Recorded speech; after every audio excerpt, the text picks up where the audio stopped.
All right, family. Oh man, wow. It look like the sun is sitting behind me. Glad to be with you for another week. I hope everybody's been having a fantastic week. I know the sound is working, so I can cut that down. I'm excited to be here with you this week. It's been a fantastic week for me.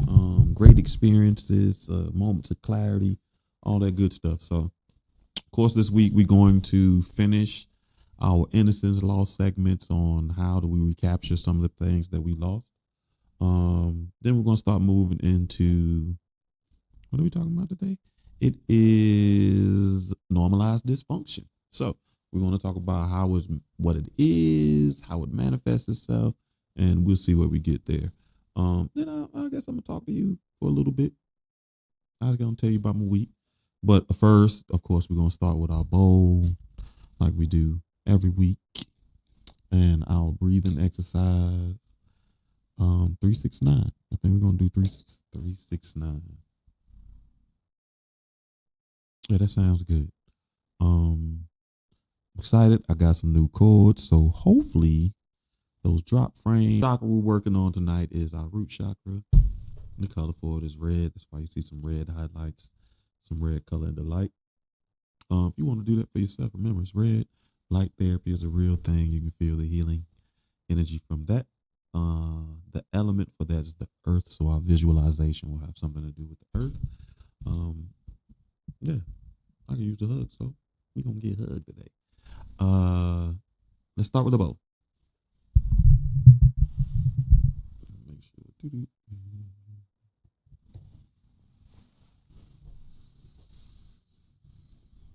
Hmm.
I don't know. I like this bow. I don't know if you can see it, but it's a.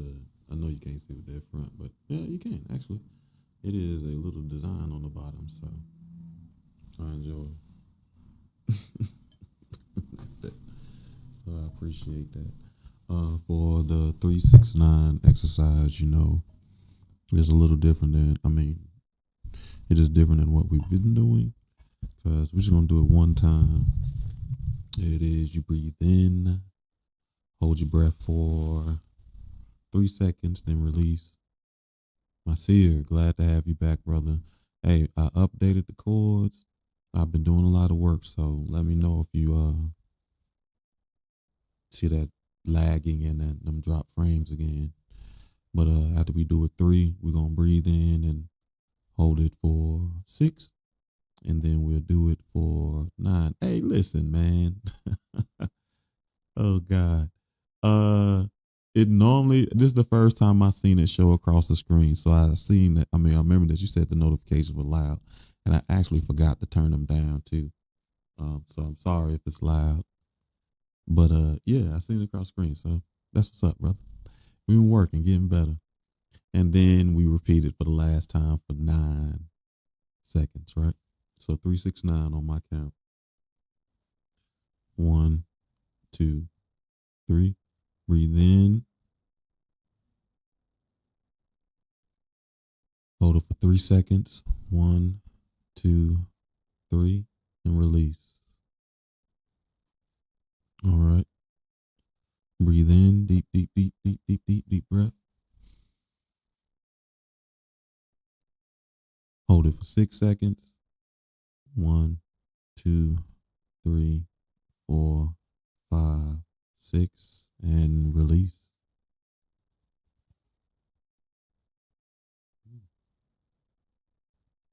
Last time. Breathe in, deep breath, deep, feel your lungs, deep, deep, deep, deep. Hold it for 9 seconds. 1, 2, 3, 4, 5, 6, 7, 8, 9 this time. And just imagine yourself laying down, whether it be grass, sand, in a space that is one of your favorite spaces. But make sure it's a space that allows you to feel the dirt, the earth. You want to feel the flow and the energy of the earth, but just imagine yourself laying there and enjoying your connection to the ground. I used to roll in it, so imagine yourself rolling in it. Um, Imagine yourself just kind of picking it up and throwing it down and all those things as you lay there. But as you lay there, you begin to feel your body connect and intertwine with the soil, the earth, the land that you are laying on. You picture the energy connecting like roots growing into the earth. You see yourself connecting to the earth. You feel yourself feeding, obtaining healthy energy, grounding, calming, stabilizing energy from the earth. You feel a sense of freedom. You take a deep breath and release. Now just lay there for a minute and enjoy your connection to the earth. Multiply the roots. What was 1 now is 2. Where was 2 now is 3. See many roots. The connection is so strong that you can't even lift your arm from the surface of the earth. And not that you would want to, because right now you feel more at home than you've felt in a long time. You feel the essence of peace. Okay. All right. Thanks for that. Now, as you lay there and you feel that essence of peace, I want you to repeat after me. I am safe and secure. I am grounded and centered. I am self-sufficient. I am financially secure. I love being in my body. I am safe and secure. I am grounded and centered. I am self-sufficient. I am financially secure. And I love being in my body. All right. So that is our chakra cleanses for today. And now we're going to move into the show. Boop, boop, boop, boop, boop. All right, family.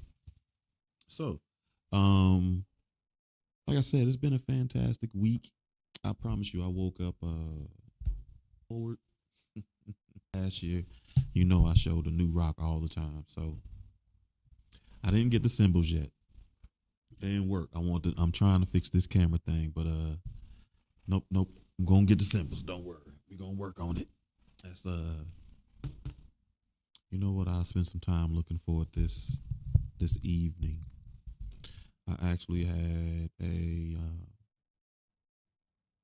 an unexpected windfall. Not a lot, but those feelings like one of the best feelings sometimes is when you check an old jacket that you hadn't worn for a while and you find some money, or you go to the mailbox and it's a random check that you didn't even know that you were getting. So I had a random check in there. It wasn't a lot, but any money that I ain't have to work for is good money. So I'll take that as a sign that I'm supposed to use some of those funds to buy that new equipment. So I'm going to get it. So of course I woke up Friday and I'm like, it gotta be rock time, show time. So I Googled and they had a rock. I was excited. And I drive to it and I get there, and from like it was a smaller, because it was in a little farmer's market. And I'm used to them kind of being in the Coliseum or bigger spaces, but it had a lot of vendors in there. So I had optimism when I walked in there. And as soon as I walked in there, there was a guy with it was jewelry. It seemed to be more about jewelry, what they've created with these rocks. But you can get rocks there too. This guy had a ring there, and that ring was like, I know you love it. And I did. It was big. I asked him how much did he want for the ring, and dude was like $218. $218, I'd rather spend that on something else. But that let me know the tempo. I mean, that was my sign of how things would go. So as I'm going through, most of the places are ridiculously expensive, right? But before I get ready to go, I stopped at this one guy's table. He had a bunch of rocks just kind of sitting on the table in a bucket. And you can pick a rock. He had big rocks like the size of your hand. He had smaller rocks the size of your palm, and then he had little like golf ball size rocks. And you pick them, and he'll break them open, or you can take them home and break them open, right? So I talked to this girl, and she tells me, if you're gonna pick them, pick one that feels hollow on the inside. I'm like, okay, cool. But I'm kind of hesitant because everything in here is expensive, and he's charging by weight for these rocks. And when they start charging by weight for rocks, they can be extremely expensive, right? Extremely expensive. So I don't know if you remember my Thursday night show. I have a big citrine rock that's about the size of my hand.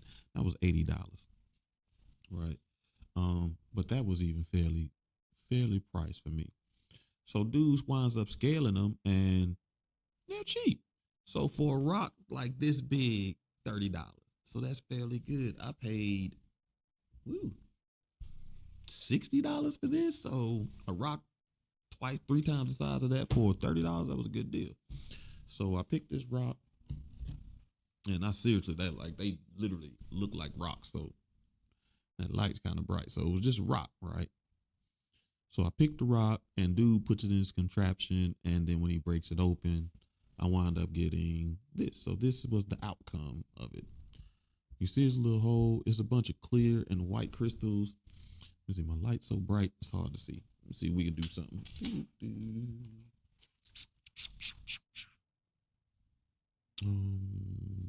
me see. All right, you can see a little better with that white light.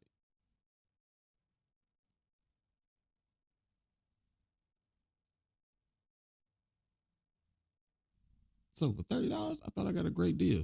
And of course, I got all the pieces. So I have this piece somewhere, and then I have another bigger piece that I have in the window by a plant. And then I have some smaller pieces like this that I plan on sharing with friends and family. as they come around. But right now, I just got them kind of charging in the window. That was great. And I was excited because I really wasn't gonna buy anything. It was really too expensive, but for $30, that was a great deal. And that was a sign. Then I wound up getting up with my homeboy and conversations with him, my college roommate. Conversations with him helped me not necessarily come to a realization, but able to actually say it out loud, right? And of course, I'm with my friends, so I said it very differently than I'm going to say it to you all. But the ultimate understanding, the realization, or the clarity that I came from when it came to navigating emotions, one of the benefits of us learning how trauma affects us, because a lot of the advice we were given is from a trauma perspective. If the people who were giving you advice had never done anything to address their trauma and their experiences, then the advice they're giving you is trauma based, regardless on how well intended or how useful it has been in your life, right? So I recognize when it comes to emotions, the way that I learned to navigate emotions was through my parents, in the sense that I learned to navigate emotions by navigating their emotions, right? And I realized that in the space of learning to navigate their emotions, when it came to my emotions, I was giving myself the medicine that I would give them, right? And I recognized that the medicine that I would give them in helping them to navigate their emotions may not be the same medicine for me. So I recognized that there's a space in my life where I didn't have the opportunity to learn to navigate my emotions, right? Which is one of the benefits of us learning how our innocence was stolen and how we can get it back. Because now I get the opportunity to navigate emotions in ways that are beneficial to me, the ways that feel natural to me, the ways that feel good for me, the things that in the ways that match how I navigate life, right? Everything isn't always so black and white. And a lot of ways that we use or we navigate life and emotions is very black and white, right? And I know some of the gifts that we were given, they are to help us to avoid some of the traumas or the experiences that those that we were getting advice from had experienced. They were well intended. They wanted us to not experience what they were experiencing. But the advice that they gave us may not be the best advice for us, and they don't know if it works. Weird. So, as we take back pieces of ourselves, one of the things that this will allow us to do is be able to figure out ways to navigate our emotions in a healthy way that is beneficial for us.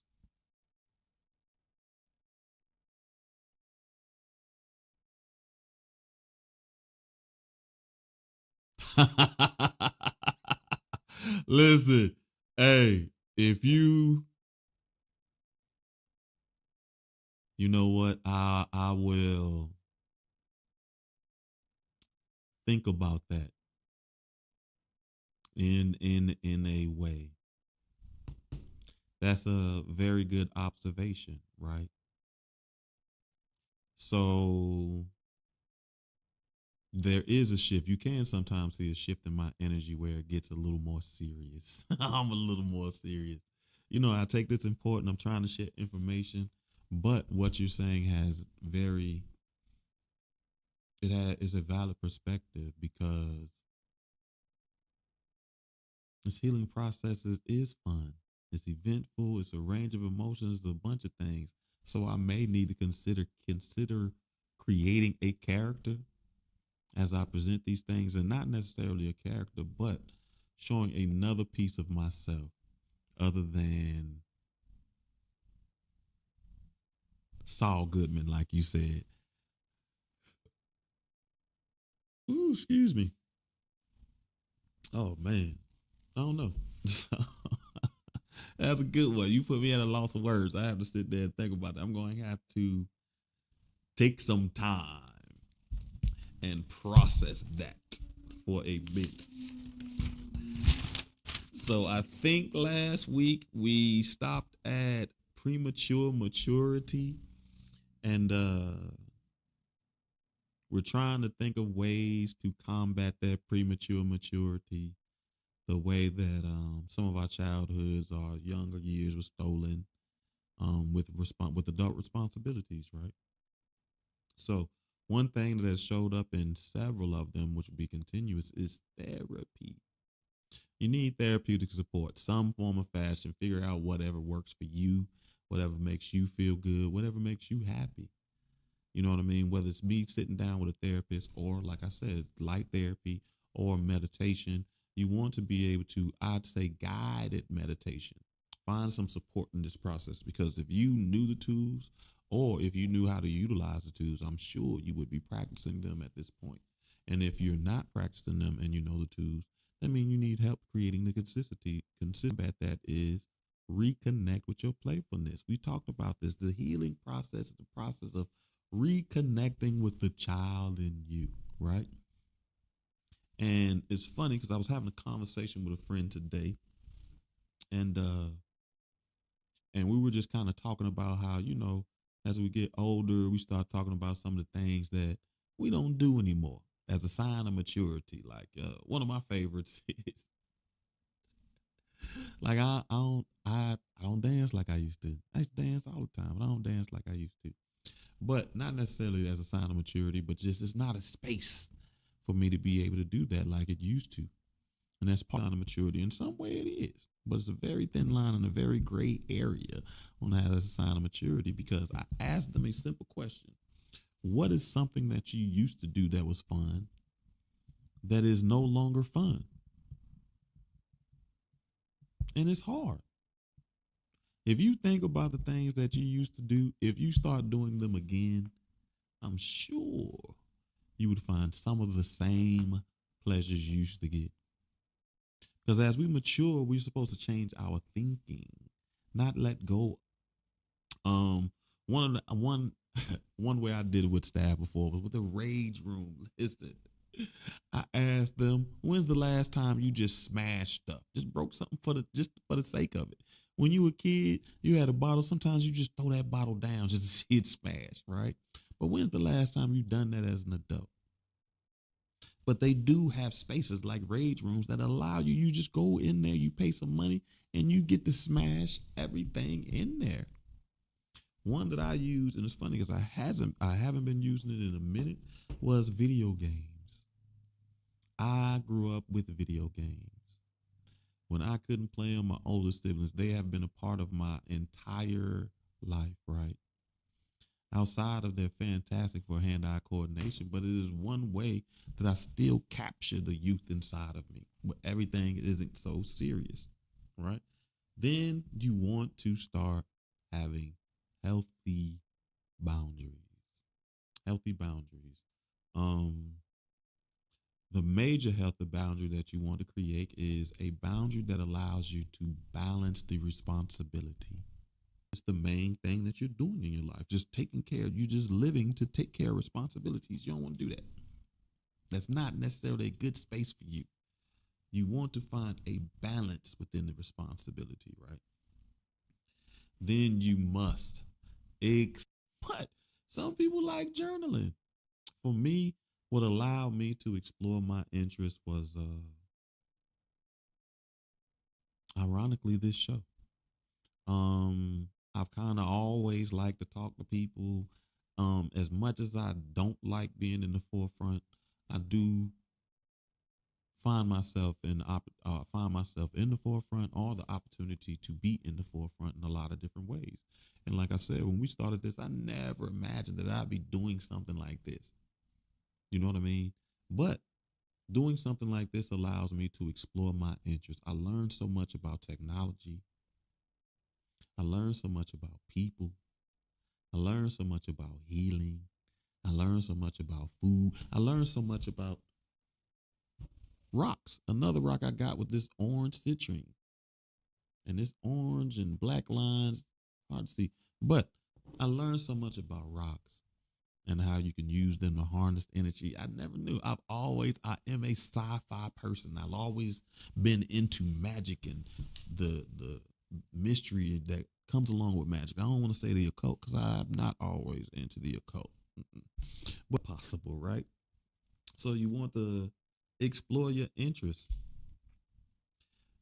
Next, you want to try to have a supportive network, especially as it relates to exploring your interests. You've been so out of alignment with yourself for so long, you may not know what your interests are, right? So then you have to allow yourself to be in a space where you allow those others to guide you. Sometimes your friends remember what your interests are and they'll point you in that direction. Sometimes a stranger, and people used to tell me all the time, I'd be perfect at comedy. I ain't want to be a comedian.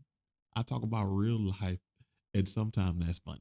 You know what I mean? But I don't want to do that, right? But you have to allow others to guide you. For example, me doing this show, or even me writing the book. If you recall on one of our first episodes where we got the sound together, someone came on and suggested that I write a book.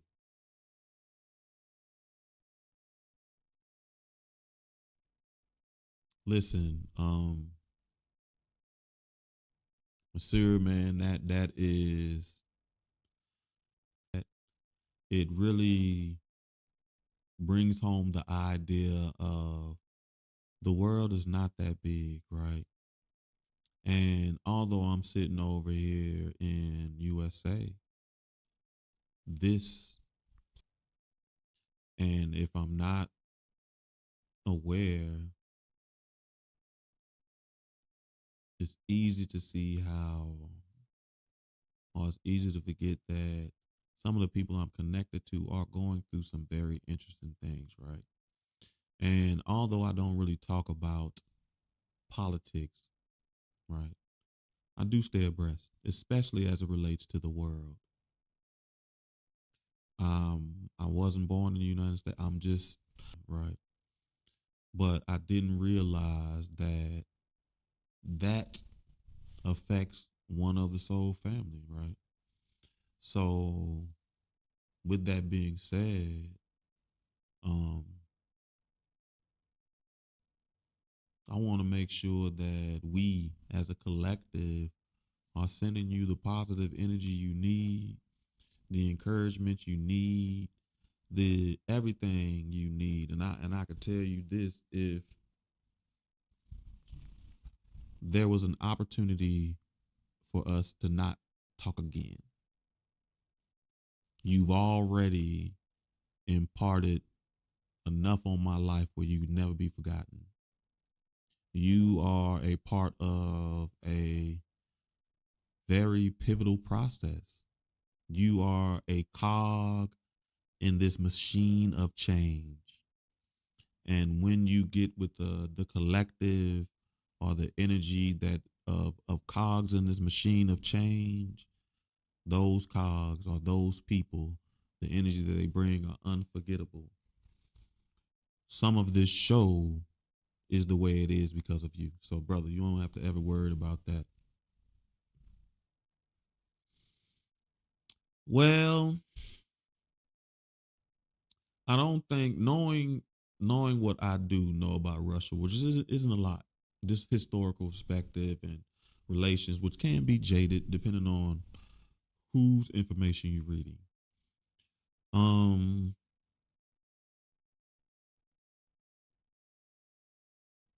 I don't know if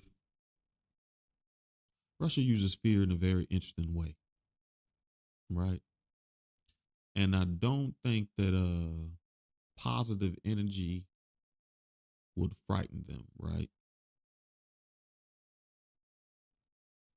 But I do think it has the potential and the ability to put a pause on this worry, right? So we can do our thing, we can pray, we can put our energy together, we can do whatever's necessary. And I definitely do think that power of our collective can put a pause or stop to this, right? But one thing we know, history repeats itself. We read about um countries expanding their land in history, and we forget that we are currently living history.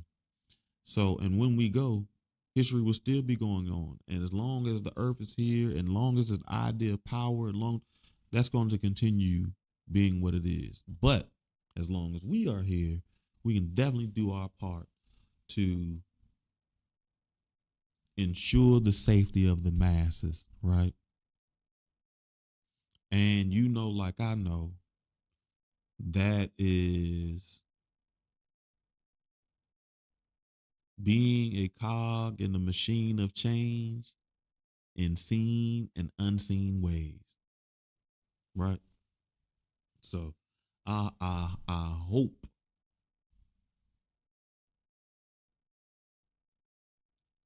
for the sake of lives at jeopardy that the pause comes sooner than later, right? See, perfect example of why in premature maturity you want to get a supportive network. You know what I mean? Situations like these, you never know what might happen, but you might need to hear the encouraging words, you know what I mean, from somewhere else, or you might need the direction from somewhere else or something like that. Supportive networks are fantastic. Hello, Liberty. Happy Tuesday. Yeah, I know we're not on TikTok today. TikTok say I gotta apply for I gotta apply for the rights to stream with them again. So I don't know. They just really want me to use their app, and I don't really want to use their app. So, or I don't think they don't like Streamlabs no more, because now they like, we'll let you know Streamlabs, and they'll tell me in a day. But that's what happened.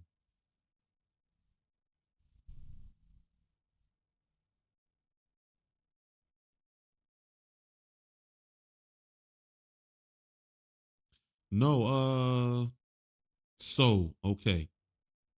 So now I do think that fear is in there. That's why I say I think Russia uses fear very interestingly, right? So I do think it makes you it brings a certain level of awareness on how much control we actually have on our lives and how you have no control over, right? And I know that's fear, that is a real thing, right? And I know war is a global economic phenomenon. People get rich in global economic phenomenon. So I understand that there's a fear aspect in it, um, because the people who have to live it, the people who have to be a part of it, the people who will have to risk their lives know what's at stake. So what I said is not to say that it isn't fear. I just don't think that fear will motivate the government of Russia. You know what I mean? Putin doesn't strike me as a fearful man of nothing. You know what I mean? He's other things, but fear ain't. It just doesn't strike me as fearful. I did, Liberty. I showed the big rock. I had to even change the light, but that's it. So it started off like that. It just looked like a rock, and then when he busted open, boo boo boo, and it goes deep in there too. So I gotta get a stand for it so I can have it look pretty. And if you can really see it in person, it sparkles a lot better. My lighting is making it slightly difficult. You dig? But brother, all I can say is we here to support you. We family, and I hope that definitely did give you some tools to be able to navigate this. But we with you, family. So the way to address thank you, I thought it was a great for $30 too. Man, you don't understand. Like, I also learned something else about him that I might not talk about. But his shop is out in the mountains. Right. So, sometimes I have clients out there. So if I get a client anywhere near his shop, I'm about to go have him bust me a couple of rocks. Little ones, Me and Boz was talking about it after I got them. I was like, I can only imagine how many of these geos I've just thrown at people's heads in my life. Uh, do you sleep? We are discussing how to get, what is it? Pieces of our innocence back. You remember the topics that we did, the premature maturity? We're wrapping that up, and then we're moving into normalized dysfunction. So we are on self-perception now. Self-perception. Again, therapy is going to help you process your thoughts and emotions to get to the core beliefs that really, really, really show you how you feel about yourself, because your experiences are definitely a reflection of your self-perception, your worthiness. Specifically in dating, dating is a very good mirror. But how you interact with your family, how you interact with public and strangers, relationships, right? And they need from other people. So you have to be compassionate to yourself. Most people cannot see beyond their own pain or their own traumas to be able to offer you the compassion you need. So you have to practice self-compassion. You're not going to be perfect. You're going to make mistakes. Sometimes your timeline wasn't the right timeline. It take a little longer than you planned. I remember when I was thinking about doing a podcast, which is funny how this is full circle. But one of the things I read, I did research before I just jumped out. And the guy wrote about how it was for him to create a podcast.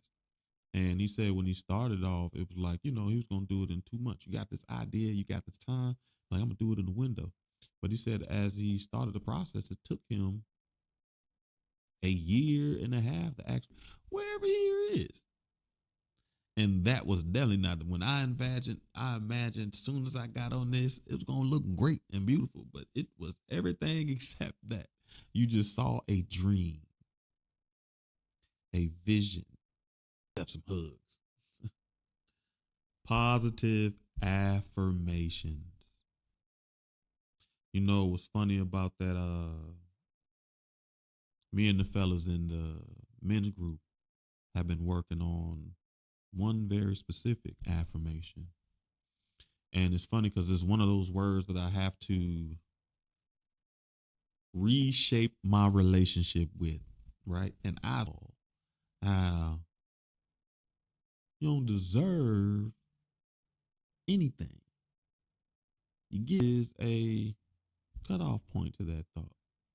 It's not a blanket idea. It's a very small area that you use that. You don't deserve anything. You deserve what you get. But it's only for this many events. That about it on Thursday too. We went around and all the brothers said, I deserve, I deserve, I deserve, I deserve. And quiet as kept. Since we've been doing that, we've even done it in the group chat, like I deserve, I deserve. But quiet as kept, I've been saying it to myself. Like just rebuilding that as an affirmation, rebuilding my relationship with this idea of deserve. Because I also know that idea of you don't deserve is a normalized dysfunction, right? So positive affirmations, whatever they be, remind yourself, I deserve to be loved. I deserve to be happy. I deserve a family, whatever it is, whatever you feel that you deserve, abundance, whatever, freedom. All right. So next you want to practice mindfulness and meditation. Take time to just breathe. Take time to just exhale. I used to think that I taught about meditation. It just, just sit there and do nothing. That wasn't it. But the bold music helped allow me to relax enough to be able to sit and be with my own thoughts mindfulness. Be thoughtful of yourself. Think about treating yourself well. Think about being kind and gentle to yourself. Practice mindfulness. Get you some supportive relationships. We just had the perfect example of that with the soul family. A supportive relationship. People who, even if they don't see your dreams, they believe so much in you that they know you're going to achieve those dreams, right? And so when you fall or when you hit one of those roadblocks, they will be there to help you get back up because they believe in you. And you have to allow yourself to be able to trust that the support they're giving you is genuine and they're not doing it with something expected in return, right? The last one that we're going to work on how to get back is hypervigilance. How do we work on our hypervigilance? Excuse me. Like most of the other ones, therapy. Number one way, therapy. Get you some help. Recognize you need help. Seek that help. Be consistent. You deserve help. You deserve to be emotionally free. So go use those tools. Relaxation techniques, which are tough. But one or two things that we do that helps with relaxation techniques are breathing exercises and mental visualization. It makes you focus on something else and not the stress. For that moment, while you're breathing, you're focusing on your breath. While you're visualizing, you're focusing on possibilities, your creativity, your mind's eye. Breathing and visualizations are two great ways. There are two ways that I do that. Allowing myself to be comfortable in the silence and the solitude is another one. And I struggle with that one. I'm still working on that one. But find relaxation techniques that work for you and pay attention to how difficult it is or how difficult it may be for you to relax in some of these situations. Therapy. But I went and got I can feel myself still kind of resistant to it, right? Because I struggle to put down that hypervigilance. You never know. And it's funny, I had a girlfriend that used to point it out too. And I actually gave myself a justification for the hypervigilance. Like whenever she would stay with me, I'd wake up randomly in the middle of the night just to walk around the place to make sure everything's safe, right? That's the hypervigilance. No reason for it not to be safe, right? Not being in safe situations doesn't happen that often. Not where I need to wake up every single night. So, relaxation techniques, routine and structure. I know that works. I worked with children who reactive attachment disorder. That was their main diagnosis, RAD. And the best thing for those children, they cannot manage their emotions at all. I never had to restrain them kids because the best tool I had was routine and structure. Making sure you have a plan for your day, a direction that you're heading to, a consistent plan. Make sure you do certain things at the same time every day. That gives you the stability and the predictability to let you know that life is safe. Now, we can be creatures of habit, and habitual does not mean that you have structure and routine. I eat every day. Don't mean I eat at the same time every day. So, I have some structure and routine. And that's one of the reasons why I'm changing my diet. I've changed my diet. I eat a whole bunch of vegetarian meals now. I might eat meat once a week. Once a week because of this. Yeah, so I was reading the comment. Visualization has been a game changer. That that helped me a bunch with my meditation. And if you low key, you pay attention. When I get to banging on those bowls, sometimes I forget the things and I used to love to play with stuff like that. If I had a different opportunity, nah, I don't know. I wanted to learn instruments as a kid, but societal pressures. I grew up in a situation where, boy, oh boy, you don't want to be that kid playing no instruments unless you want to fight. It wound up is when you get older, and as I got older, I just lost the interest. But I love the instruments now, but they definitely aid in my meditation. In that structure and routine, I want to make sure I say this part.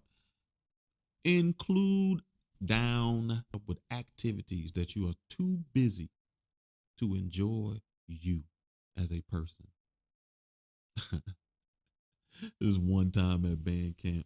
Listen, I never went to band camp, but I got a couple of stories about one time. Okay. Um yeah, structured routine will give you that sense of safety. That the world is predictable and stable. Even though it's wild, it still removes within a box. You know what I mean? There are natural laws in the way that things should move. And you can find comfort in the natural laws of things. Once you understand what the natural laws are, they are laws. You don't even have to worry about it anymore. They are proven to be factual. Physical activities, which can include be yoga. It might just be walking. It might be taking the steps instead of the elevator for one floor. You want to get your blood pumping. Get the mind focusing on something else than being prepared for what if something negative happens, right? Those, you got the time to walk, you got the time to do a bunch of things. And then the string that ties all of these together is always supportive relationships. Make sure you get you some supportive relationship. What time is it? Oh man. Man, we rolling into it and I just finished.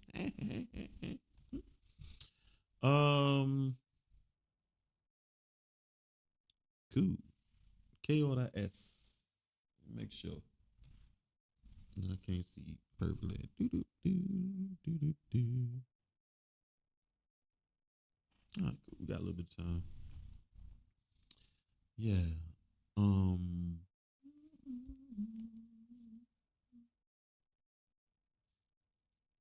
So I think those are very good ways to be able to start finding who we are again and what is authentic to us.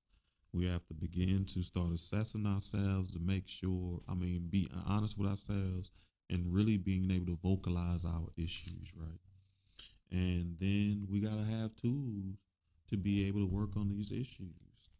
And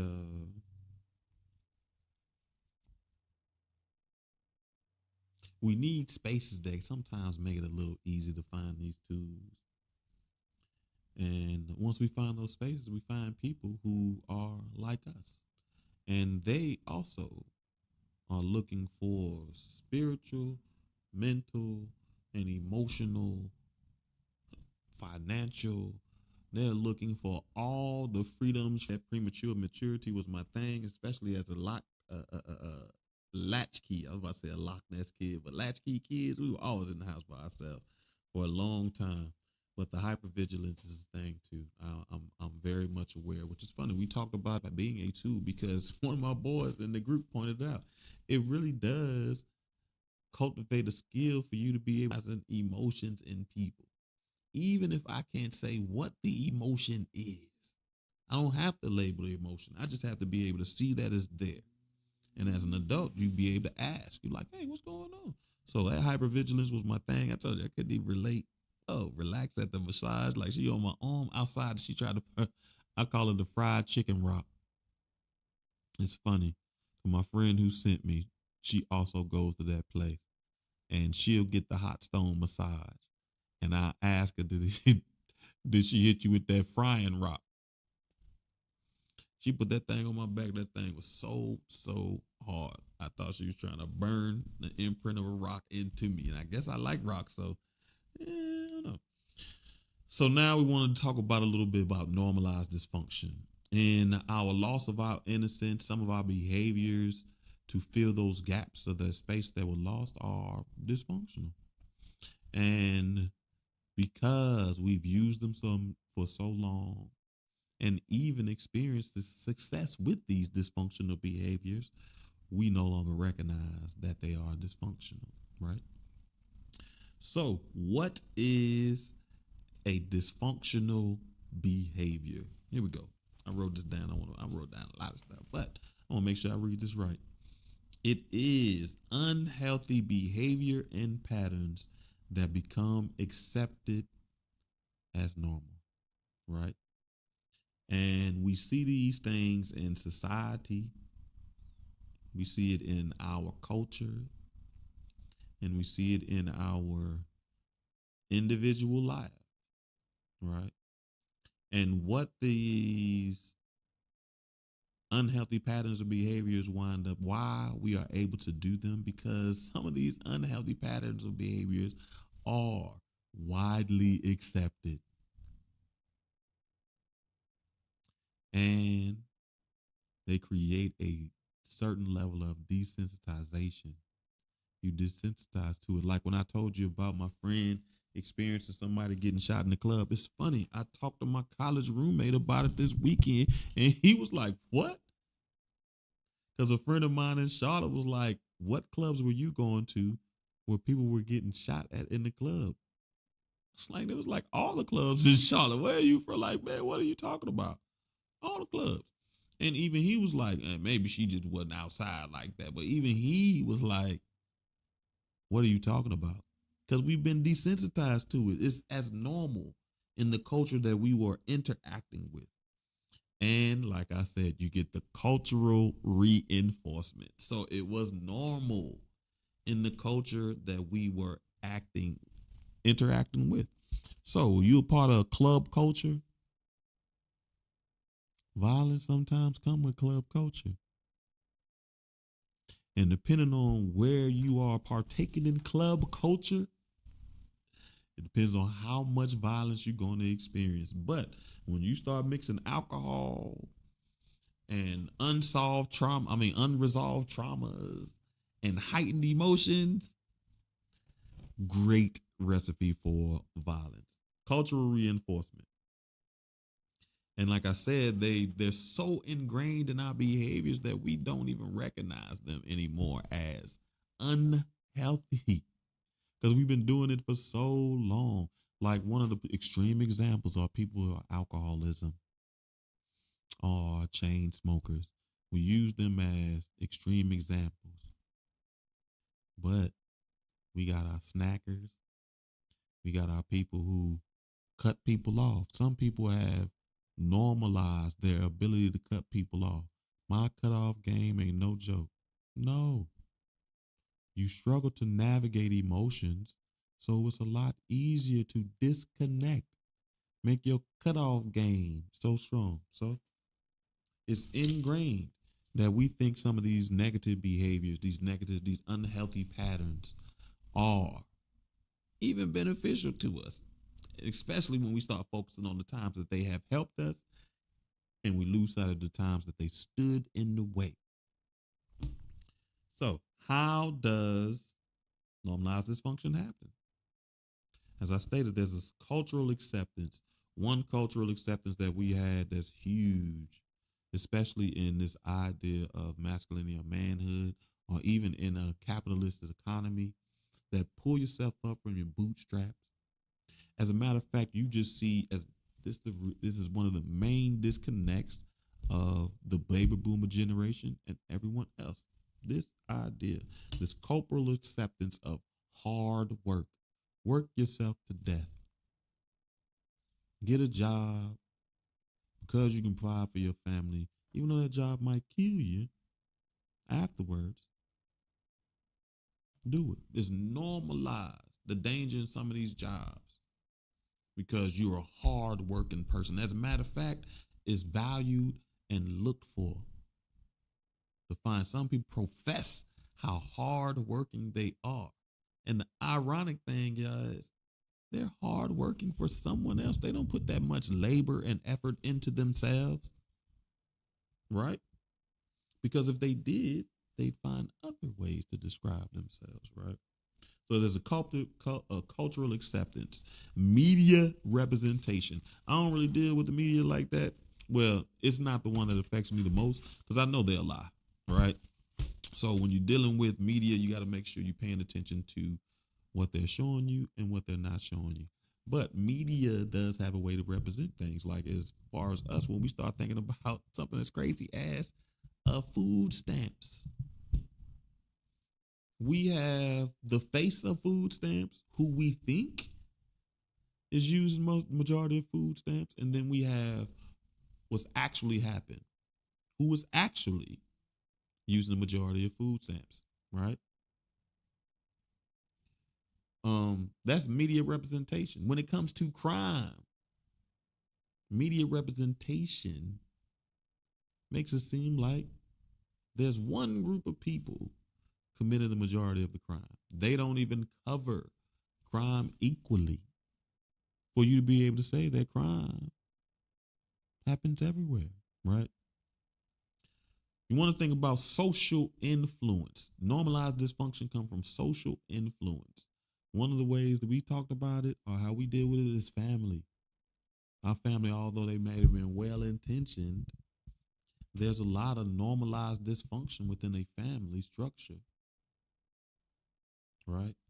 That is our social influence, the people we're interacting with. Another one, which is funny because as I was talking to a friend about this, they admitted that social media is a huge social influence on them. And it is. These algorithms keep you trapped in a echo chamber of your ideas and thoughts. They do not expand your knowledge. Now, can you learn things off social media? Yes.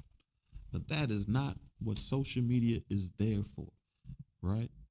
There's a social influence that comes from social media. That's why there are people on there that they call themselves influencers. They're literally telling you social influence is happening, right? It happens from a lack of awareness. And lack of awareness specifically means that you don't know any alternative. You don't know another way of doing it, right? Like I remember with that mindset of that survival mindset. I lived in that so long. It was so difficult to let go, and I still struggle with it a little bit. It still show up. One of the reasons I think I got this random check, like yo, you living in a mindset of abundance. You living in a thriving mindset, right? But it was so hard for me to move to that because that survival technique actually worked. It allowed me to survive. It helped me to survive. But that's all it did. And I didn't know. I had lack of awareness. I didn't know other ways. And then the other ways that I did know of didn't resonate with me, right? They didn't feel good to my spirit.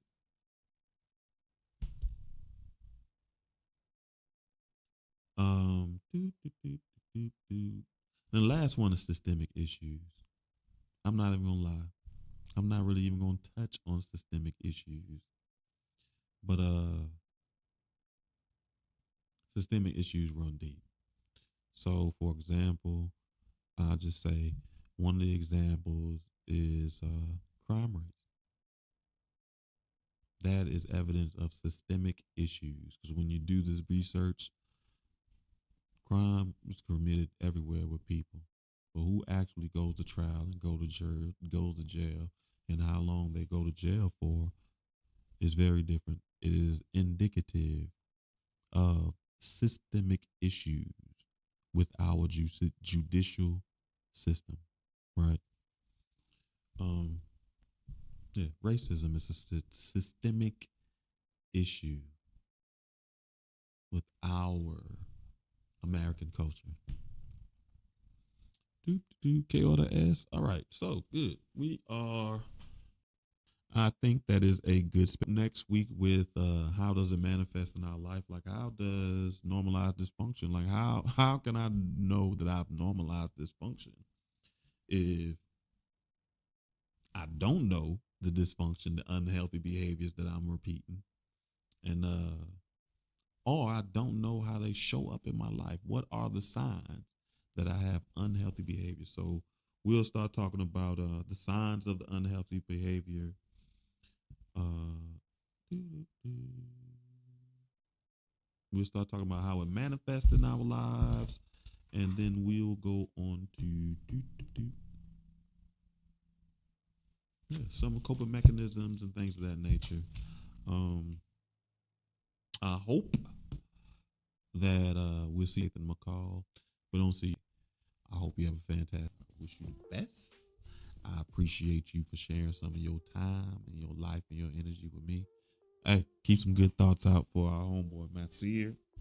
Soul Family is actually in the midst or in the heart of where another war may take place, but we're gonna put our energy and make sure that he's safe, right? So I thank you again for your time and have a great evening. Peace.